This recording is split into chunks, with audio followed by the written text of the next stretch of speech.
নানি কি করছো? ধনেপাতা চপ বানাচ্ছি।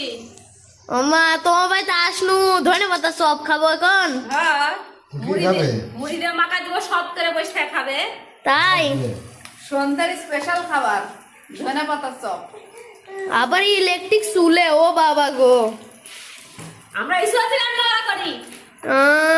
Curry cooker. ও বাবা, কুকারে ধনেপাতা চপ বানানো হচ্ছে।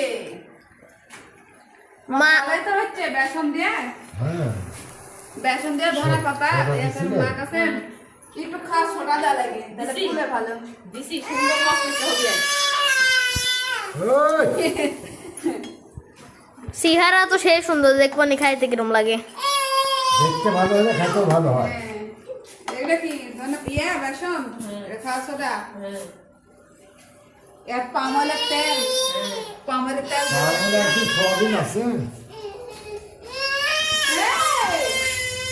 কি হবে? মুড়ি দিয়ে কাঁচা মরিচ, চানাচুর, আমার বোনটা খাবি তাই কান দিচ্ছে। ওরে বাবা, আমার বোনটা কি খাবে? Chop chop. তোমার বলে ডিম সিদ্ধ খাওয়াবো। দেখে আমো তোমার ডিম সিদ্ধ হয়ে গেছে। এই যে আমার মেয়ের গ্যাসে ডিম সিদ্ধ হচ্ছে, এই যে হয়ে গেছে। এই যে মুরগির ডিম, আমার মেয়েটা ডিম খাবে। এই যে এদিকে ভাত হচ্ছে, ভাত। এরা তো আবার সব কারেন্টে। হাই বাবা বড়লোক মানুষ।